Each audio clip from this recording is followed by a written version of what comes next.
तो हेलो दोस्तों, कैसे हैं आप लोग। उम्मीद करते हैं कि अच्छे ही होंगे। बहुत देर हो गए ना वेदांता का ये पूरा सीरीज कंप्लीट करते करते।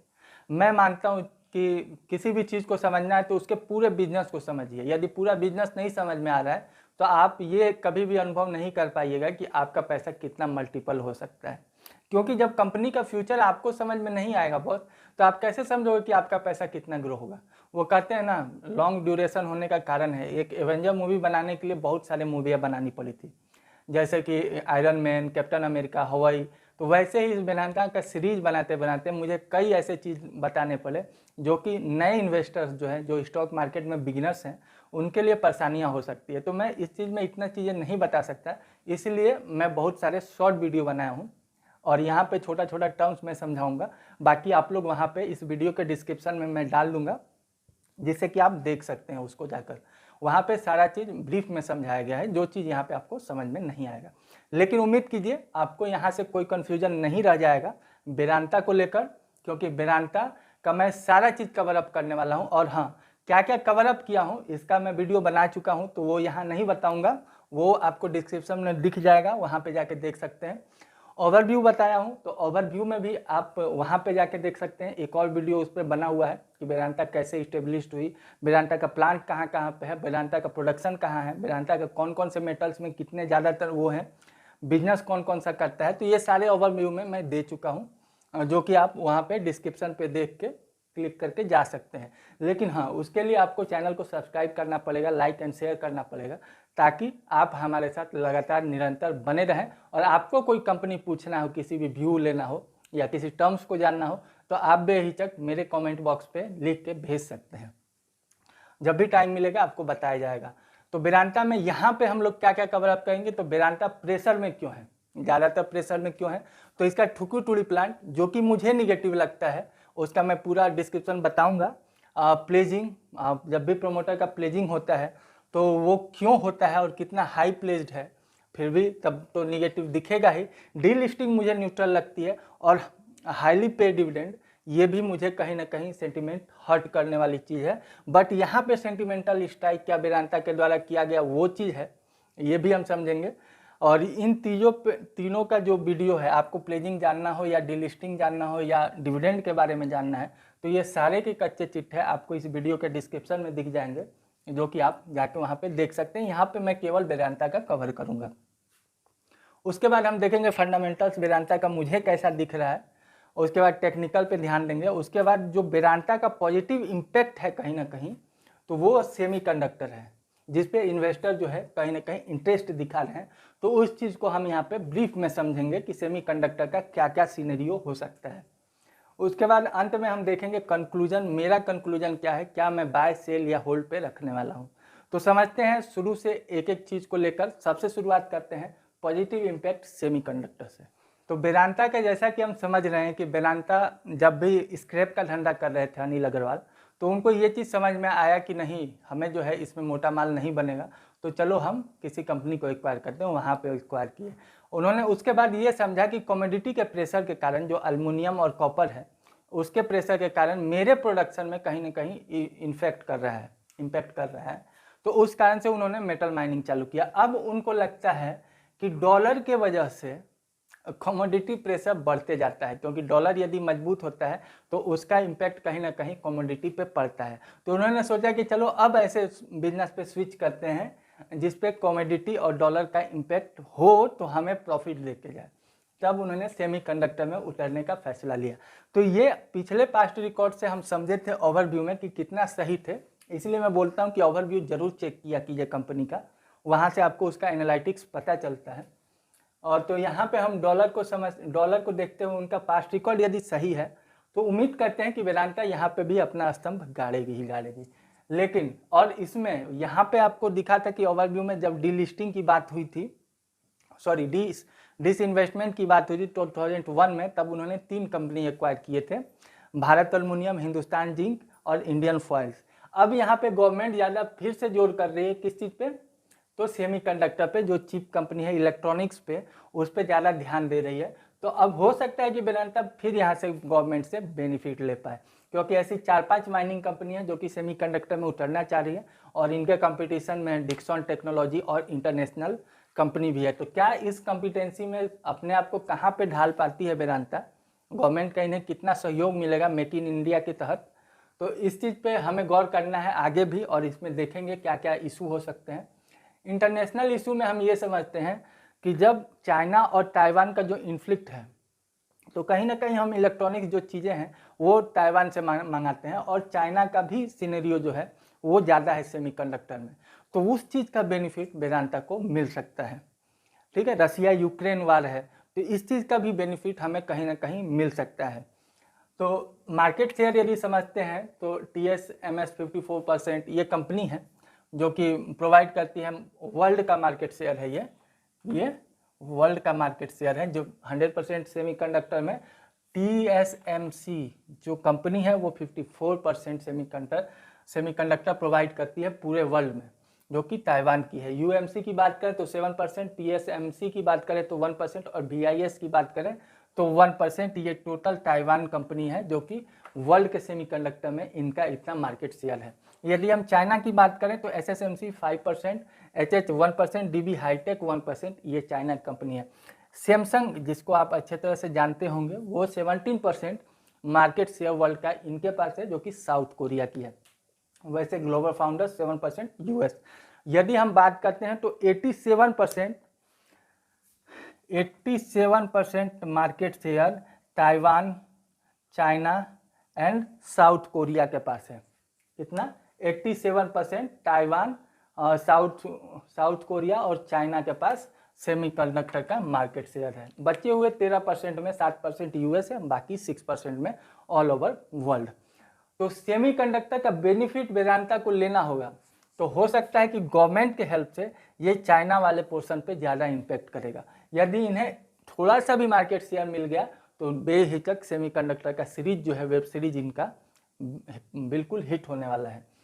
यदि हम बात करते हैं तो जितनी भी जैसे ताइवान है या सैमसंग है, तो ये क्या करती हैं कि 5 to 3 नैनो वो टेक्नोलॉजी यूज करती हैं सेमीकंडक्टर का।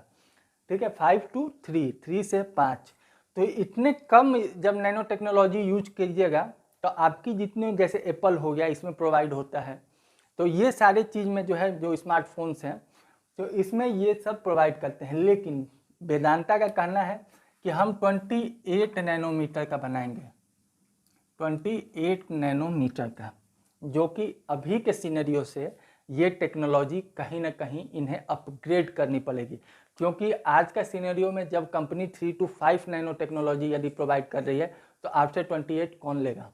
बट लेकिन 28 नैनो टेक्नोलॉजी की बात करें तो ये यूज होते हैं लैपटॉप्स में, EV इलेक्ट्रिक व्हीकल में यूज हो सकते हैं, छोटे मोटे जो मोबाइल स्मार्टफोन में थोड़े से जो फीचर्स होते हैं उसमें यूज हो सकते हैं, डिस्प्ले यूनिट में यूज हो सकते हैं। तो इसमें जब यूज होंगे तो ये भी कहीं ना कहीं मार्केट जो शेयर है, Indian market share, electric vehicle का ज़माना है, मोबाइल एसेंशियल का ज़माना है, लैपटॉप्स ज़्यादा प्रोवाइडिंग और कॉम्पिटेंसी है, तो डिस्प्ले यूनिट्स तो हर जगह काम है, तो इसमें प्रोवाइड करेंगे तो भी एक वेदांता एक अच्छा प्रॉफिटेबल बिजनेस बना सकती है यहाँ से। आपको क्या लगता है सेमीकंडक्टर के तौर पे वेदांता अपने आप को इस्टेब्लिश कर पाएगी कि नहीं, ये हमें आप कमेंट बॉक्स में लिख के भेजिए। यदि और भी कुछ आपको जानना हो वेदांता के सेमीकंडक्टर को रिलेटेड लेकर तो वो भी आप हमें कमेंट बॉक्स में पूछ सकते हैं। अब सेकेंड चीज़ पे आते हैं कि थुकुटुली प्लांट क्यों बेचना पड़ रहा है और क्या कारण है जो ये बोलने के बाद कि ये भारत की सेल्फ डिपेंडेंसी साबित हो सकता है ये प्लांट कॉपर के मामले में, फिर भी एक्सप्रेस ऑफ इंटरेस्ट दिखाना, ये कहीं ना कहीं मुझे निगेटिव इम्पैक्ट दिख रहा है। तो समझते हैं थुकुटुली प्लांट में क्या क्या प्रॉब्लम हुई जो वेदांता को ये डिसीजन लेना पड़ रहा है। तो थुकुटुली प्लांट में सबसे पहले हम ये समझते हैं कि ये कंपनी जो है 1994 में तमिलनाडु इन्वायरमेंटल पॉल्यूशन के क्लीन हैंड लेने के बाद स्टार्ट हुई थी, और ये कंपनी अभी फ़िलहाल 4000 टन और चाह रही थी कि ये 8000 टन तक की कैपेसिटी करें, किस चीज़ का, कॉपर माइंस का। तो ये तमिलनाडु कॉरपोरेशन से स्टार्ट हुई थी और तमिलनाडु में है, तो 4000 टन टू 8000 टन तक ये एक्सपांड करना चाह रही थी। लेकिन कंपनी जब इस्टेब्लिश्ड हुई उसी समय से इसे अपोज का सामना करना पड़ा। सबसे फर्स्ट अपोज जो है ये फिशरमैन के द्वारा हुआ था, जो कि वहाँ पे वो रहते थे, वो उन्होंने अपोज करना चालू किया था। अक्सर क्या होता है कि कभी भी अपोज होता है, जो आजकल का जनरेशन है और आजकल का जो ट्रेंड है वो ऐसा है कि हम अपोज तो करते हैं बाय क्लिकिंग ऑफ 100%, बट जैसे जैसे टाइम ड्यूरेशन होता है वो कहीं ना कहीं 100 से 90, 90 से 50, 40, 30, 20 जीरो पे आ जाता है, इसलिए उस अपोज का कोई वो नहीं रह जाता। बट यहाँ पे जो अपोज हुआ उन्होंने कंसिस्टेंसी दिखाई और इसे कहीं ना कहीं इंक्रीज करते चले गए, जिसके कारण जो है वेदांता को इस प्लांट को लेकर बहुत ही सहजता से अपने आप को रन कराना पड़ा था और बहुत परेशानियां को लेकर झेलना पड़ा था। इस प्लांट में ऐसे बहुत मोड़ आए, ऐसे बहुत कारण आए, जिससे कि हमें लगता है कि इस कारण से भी हो सकता है कि ठुकुरटोली प्लांट को बंद करना पड़ रहा है। जब हम रेगुलर प्रोटेस्टिंग होते गए और इंक्रीज होते गए, उसी बीच 1997 में SO2 का लीक हुआ, SO2 गैस जो है वो लीक हुआ, जिसमें कुछ लोग डेथ हुए, कुछ लोग के मरने का जो यहाँ पे न्यूज आया। तो ये 1997 में जो ये हादसा हुआ ये और इम्पेक्ट किया, ये और इंक्रीज किया कि हाँ अपोज वाले को, कि जो अपोज कर रहे थे उन्हें एक तरह से वो कहते हैं ना जलते हुए पेट्रोल डालना, इस चीज़ का उन्हें ये मिला। 1998 से लेके 2018 तक ये प्रोटेस्ट इतना बढ़ते गया और इस बीच लोगों के ऑडिटिंग हुए, इन्वायरमेंटल चेकिंग हुई, तो इसमें पता चला कि जो पॉल्यूशन है वो केवल एयर में ही नहीं, वो सोयल और वाटर में भी कॉन्टिमेटेड कर रहे हैं, जिसके कारण से इन्हें हेल्थ इशू हो रहे हैं, जो कि ब्रीथिंग का हो रहा है, जो कि लेडीज़ में मिसकैरेज की समस्याएं हो रही है और कई ENT प्रॉब्लम हो रही हैं, DNA इफेक्ट हो रहा है। और इसमें यह भी पाया गया कि इसमें जो पॉल्यूटेंट है वो केवल नॉर्मल पॉल्यूटेंट नहीं, वो एक हैवी मेटल है, जो कि आर्सेनिक, लीड, बोरोन, ये सारे चीज़ एटसेट्रा, ये सारे चीज़ कॉन्टिन्यूमेटेड पाए जा रहे हैं, जो कि WHO के रिपोर्ट के अनुसार, WHO रिपोर्ट के अनुसार जितना होना चाहिए उससे बियॉन्ड बहुत ज़्यादा कॉन्टिन्यूमेटेड यहाँ पे पार्टिकल्स पाए जा रहे हैं वाटर में, सोयल में। तो इस कारण से जो है अपोज करना भी वहाँ के लोकल पब्लिक को जायज़ कहीं ना कहीं रखा, या गवर्नमेंट भी इस चीज़ को ध्यान रखी। इसी बीच 2013 में एक और न्यूज़ फ्लैश हुआ कि एक बार फिर यानी अगेन किसी गैस लीकेज का न्यूज़ सामने आया, जिसको एक्शन में लेते हुए वहाँ की CM जयललिता ने यह डिसाइड किया और नोटिस किया कंपनी को कि आप जितना जल्दी हो इस चीज़ को क्लोज कर दें। इस डिसीजन के बाद ये जो चैलेंजिंग प्रोटेस्टिंग थी ये कहीं ना कहीं कोर्ट में चली गई, और कोर्ट में जाने के बाद तो आप समझते हैं कि हर चीज़ का वो आता है। तो 2017 में जब कोर्ट में गया तो ये चीज़ पाई गई थी, ये जो जितना सिनेरियो था ये ऑडिटिंग और एनालिसिस और साइंटिफिक स्टडी में पाया गया कि ये हैवी मेटल जो है यहाँ पे पाए जा रहे हैं, जो कि आर्सेनिक, लीड, बोरोन और एटसेट्रा है। 22 मई 2018 में लेकर 29 मई 2018 तक ऐसे ऐसे डिसीजन हुए जिसको कि वेदांता को मजबूर करना पड़ा कि हमें एक्शन लेना पड़ेगा, या तो क्लोज करने का या तो इसे पेंडिंग में डालने का। तो 22 मई 2018 से पहले प्रोटेस्टिंग चल रही थी कलेक्ट्रेट ऑफिस के सामने कि इसे क्लोज किया जाए। उसके 100वें दिन जो कि 22 मई 2018 था, उसमें क्या हुआ कि कुछ पुलिस के साथ मुठभेड़ हुए, जिसमें कुछ लोग घायल हुए और कुछ लोग मर गए। तो इस कारण से जो है ये सारा सिनेरियो जो है गवर्नमेंट के उसमें आया, फ्लैश में आया, और 28 मई 2018 को ये डिसीजन लिया किसने, तो Tamil Nadu environmental and forest corporation ने डिसीजन लिया कि इस कंपनी को क्लोज किया जाए। ठीक है, 28 मई को ये डिसीजन आया कि तमिलनाडु इन्वायरमेंटल एंड फॉरेस्ट के द्वारा क्लोज किया जाए, और 29 मई जो कि SIPCOT, that means state industry promotion corporation of Tamil Nadu ने डिसाइड किया कि जो मैं 342 एकर्स प्रोवाइड कर रहा था ताकि एक्सपांसन हो, कहाँ से 4000 ton to 8000 ton of the copper, इस चीज़ को मैं रोक रहा हूँ इमीडिएट इफेक्ट के कारण, और मैं अपना जो लैंड प्रोवाइड कर रहा था 342 एकर्स वो मैं रिवर्स बैक ले रहा हूँ। मैं अपना रिवर्स बैक ले रहा हूँ। किसने डिसाइड किया? तो state industry promotion corporation of Tamil Nadu ने, सिपकोट ने। तो ये डिसीजन बैकफुट पे ले जाने के लिए काफ़ी था वेदांता के इस प्लांट को, जो कि ठुकीचुड़ी प्लांट तमिलनाडु में इस्टेब्लिश्ड है। बट सबसे चौंकाने वाली बात तो तब आई जब 2021 में सुप्रीम कोर्ट ने कहा, इसीलिए कहते हैं कि कोर्ट जो है एक लिबरल चीज़ होता है। सुप्रीम कोर्ट ने कहा कोविड के दौरान कि ठीक है जो है वो तो देखा जाएगा, बट अभी ऑक्सीजन डिमांड है कोविड पेशेंटों के लिए जो कि अपने जीवन और मृत्यु के बीच जूझ रहे हैं। तो इस प्लांट से हमें ऑक्सीजन डिमांड कहीं ना कहीं फुलफिल हो सकता है, तो इसे रन किया जाए। बट वहाँ के जो प्रोटेस्टिंग लोग थे वो इतने जागरूक थे इस प्रोटेस्ट को लेकर कि उन्होंने कोविड में भी कहीं ना कहीं इस प्रोटेस्टिंग को जारी रखा और कहा कि ठीक है जो भी है आप या तो 2 काम कीजिए, इसे पूरे तरह से बंद कर दीजिए या अपने अंडर लेके इसे जो करना है आप कीजिए। तो ये सिनेरियो 2021 में आया। नाउ अभी जो सिनेरियो आप सुन पा रहे हैं कि जून 2022 में वेदांता ने एक EOI रिलीज की जिसको हम कहते हैं एक्सप्रेस ऑफ इंटरेस्ट, ठीक है। इसमें इन्होंने स्टेरलाइट इंडस्ट्री सेलिंग करने की बात की है।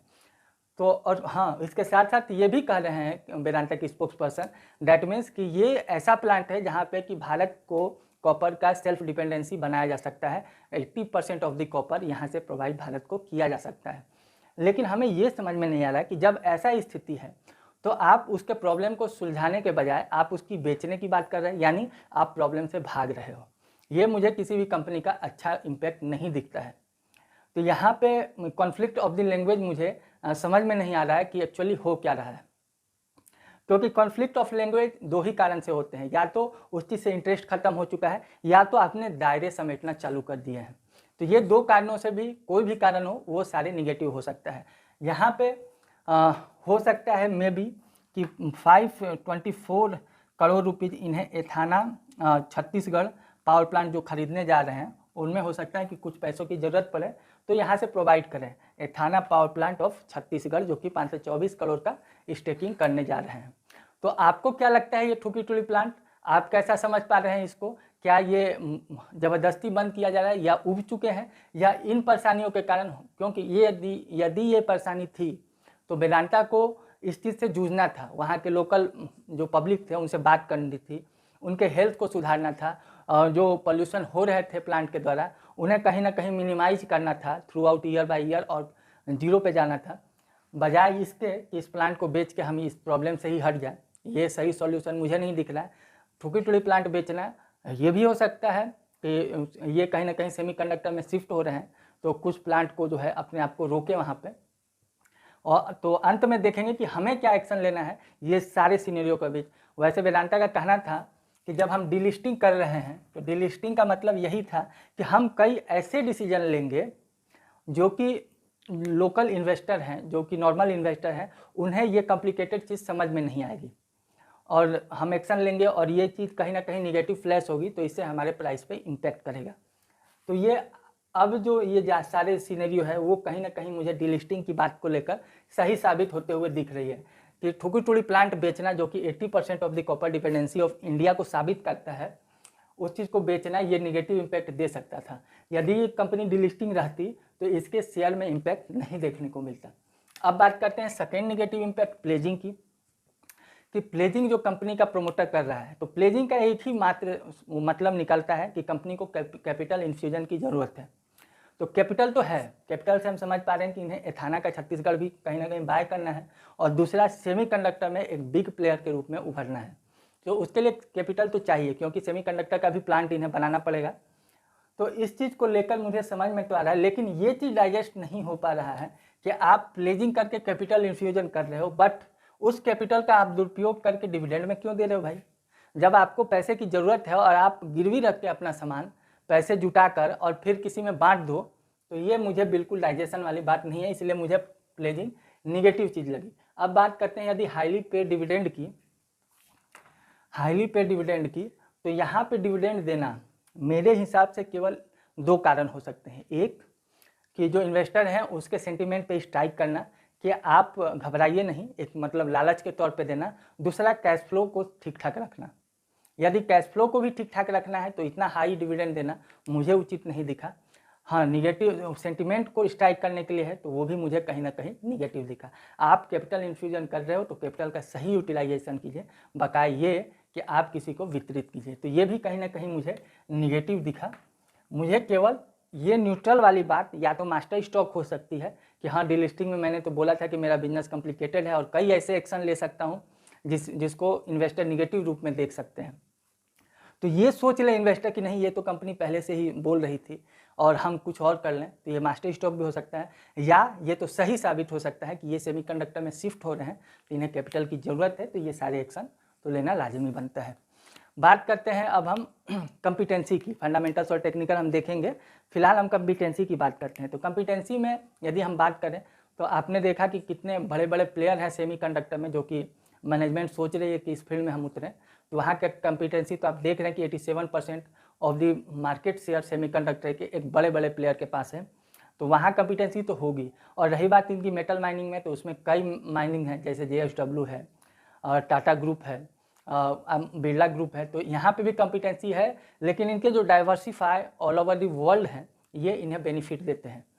प्लांट की बात करें तो प्लांट में धीरे धीरे ये अपना एक्विजिशन बढ़ा रहा है, तो कॉम्पिटेंसी प्लांट में तो है ही, बट इसका स्पेसिफिक जो एरिया है, जो लैंड है, उसमें वेदांता कहीं ना कहीं इंडिविजुअलिटी प्रमोटेड रहती है और बेनिफिट ले पाती है। अब बात करते हैं फंडामेंटल्स एंड टेक्निक। तो जब हम बात करते हैं फंडामेंटल्स की, तो फंडामेंटल्स में सबसे पहले हम देखते हैं कि जो 52 वीक हाई करेक्शन है इसका, वो 40% है, जो कि इन्वेस्टिंग वैल्यू इन्वेस्टिंग के लिए एक उचित जगह है। लेकिन केवल इस चीज़ से तो इन्वेस्टिंग होता है तो बहुत लोग कर पाते हैं और बहुत आसान तरीका था। आगे का सिनेरियो देखते हैं कि जब इतना करेक्शन हुआ है तो इसका प्राइस बुक रेशियो जो है वो 1.23 है। पी यदि देखते हैं तो अप्रॉक्स 6 है, जो कि ये सारे चीज़ जो है कहीं ना कहीं पॉजिटिव चीज़ दिख रहा है। बात करते हैं इसके प्रॉफिट ग्रोथ की, जो कि 3 ईयर्स के उसमें 50.3 ईयर है। बट फर्स्ट ईयर यदि 1 ईयर की बात करते हैं तो कहीं ना कहीं निगेटिव चीज़ है। ROCE भी कहीं ना कहीं पॉजिटिव दिखा रहा है। लेकिन मैंने बताया था आपको कि कॉन्फ्लिक्ट जो है वो ये है कि यदि हमारा ग्रोथ जो है 30% के करीब है और हमारा रिटर्न जो है वो -20% है ईयर, तो ये चीज़ कहीं फिर से डाइजेस्ट होने वाली बात नहीं आती। मान लीजिए कि मेरा 2 पार्टनर है, कोई कंपनी है ए, उसमें हम पार्टनर हैं और मेरा एक पार्टनर जिसका स्टेक 50-50% है। अब कंपनी ग्रो कर रही है, ठीक है, बट मेरे पैसे ग्रो नहीं कर रहे हैं, ये कहीं डाइजेशन वाली बात नहीं है। तो वही बात है कि ईयर की बात करें तो 30% का रिवेन्यू ग्रोथ हुआ है, बट रिटर्न की बात करें तो -19% अप्रॉक्सीमेट कहीं ना कहीं दिखा है। तो ये चीज़ जो है, यदि वैल्यू इन्वेस्टिंग की तरफ बात करते हैं तो पॉजिटिव चीज़ है, लेकिन कॉन्फ्लिक्ट यदि देखें तो ये असंभव दिखता है। तो ये चीज़ निगेटिव मुझे दिख रहा है। बाकी सारे फंडामेंटल्स ठीक है, इसलिए मैं फंडामेंटल्स को यहाँ पे न्यूट्रल तौर पे देखता हूँ। बात करते हैं यदि टेक्निकल की, तो टेक्निकल में मुझे 200 EMA से ऊपर ट्रेड करते हुए वेदांता नज़र आ रही है। RSI न्यूट्रल है, 50+ है। और यदि बॉलिंजर बैंड्स और मैकेट की बात करें तो वो बेयरिश ट्रेंड में है। तो टेक्निकल भी मुझे कहीं ना कहीं जो है एक न्यूट्रल फेज में दिख रहा है। और इस कारण से मेरा जो ओपिनियन है, conclusion of Vedanta buy sell and hold, तो इस सिनेरियो में मेरा मानना है कि यदि वेदांता मुझे सारे बिजनेस समझ में आते हैं तो ये मुझे साफ साफ दिख रहा है कि वेदांता का 2 कारण हो सकता है। कि फर्स्ट, कि वेदांता जो है वो कहीं ना कहीं अपने दूसरे बिजनेस पे शिफ्ट होते हुए दिख रही है, एक ये रीजन हो सकता है। दूसरा ये कि ये सारे डिसीजन से एक चीज़ और सामने आती है कि वेदांता अपने दायरे को सीमित करना चाह रही है। तीसरा, वेदांता का अब वो एस्पिरेशन नहीं रहा जो वेदांता पिछले 5 साल 10 साल पहले थी। तो ये तीनों चीज़ को देखते हुए, और फंडामेंटल्स और टेक्निकल भी न्यूट्रल हैं, तो ये सारे चीज़ को देखते हुए मैं इस कंक्लूजन पे पहुंचता हूँ कि यदि मेरा डिसीजन है तो मैं यही करूँगा कि अभी वेट एंड वॉच सिनेरियो में रहूँगा। पहले आप अपने शिफ्ट पे आ जाइए, मतलब यदि धंधा आप दूसरा चलाना चाह रहे हैं जो कि सेमीकंडक्टर है, पहले आप उसे रन करा के मुझे दिखाइए, क्योंकि मेरा पैसा लेने वाले हैं, ऐसे फ्री में मैं नहीं दे दूँगा, ठीक है, और ना आप मुझसे छीन सकते हैं। ये मेरा डिसीजन है कि मैं आपके हिट होने पे पैसा लगाऊं या फ्लॉप पे लगाऊंगा, रिस्क ज़्यादा होगा, डूबने के चांस ज़्यादा होगा। हिट में लगाऊंगा, थोड़ा सा रिटर्न कम मिलेगा, बट रिस्क ना के बराबर होगा और रिटर्न भी कोई ज़्यादा इफेक्ट नहीं करेगा बाकायदा इस फ्लॉप वाले सिनेरियो पे। तो मैं ऐसा ही सोचता हूँ कि अभी मैं वेट एंड वॉच सिनेरियो में हूँ वेदांता को लेकर। आप कैसे हैं आप भी मुझे बताइए, क्योंकि वेदांता ऐसे दो राहे पे है जहाँ से वेदांता नीचे की तरफ भी जा सकती है और जहाँ से वेदांता ऊपर की तरफ मल्टी व्हीकल भी बन सकती है। तो थोड़ा कुछ परसेंटेज जाने दीजिए, जिससे आपको एक सही विजन मिल पाए कि हाँ वेदांता सेमीकंडक्टर में तुम सही चल रहे हो या गलत। जब वेदांता अपने आप को सही साबित कर देगी तब आप अपना पैसा भी साबित कर लेना। बट ये मेरा कोई रिकमेंडेशन नहीं है, ना ही बाय सेल एंड होल्ड का। ये आपका रिस्क है, आप अपने रिस्क के तहत कैसा डिसीजन लेते हैं ये आप मुझे कमेंट बॉक्स में लिख के ज़रूर बताइए। यदि आपको ये सारे इन्फॉर्मेशन सही लगे तो आप चैनल को सब्सक्राइब, लाइक एंड शेयर करें। बाकी आपका प्यार का इच्छा जैसे आप बता सकते हैं, और आगे भी कोई कमेंट्स के जरिए आप जानना चाहते हैं किसी कंपनी का व्यू तो आप कमेंट बॉक्स में लिख के भेज सकते हैं। मिलते हैं अगले नेक्स्ट वीडियो एक नई कंपनी के साथ, और तब तक के लिए थैंक यू।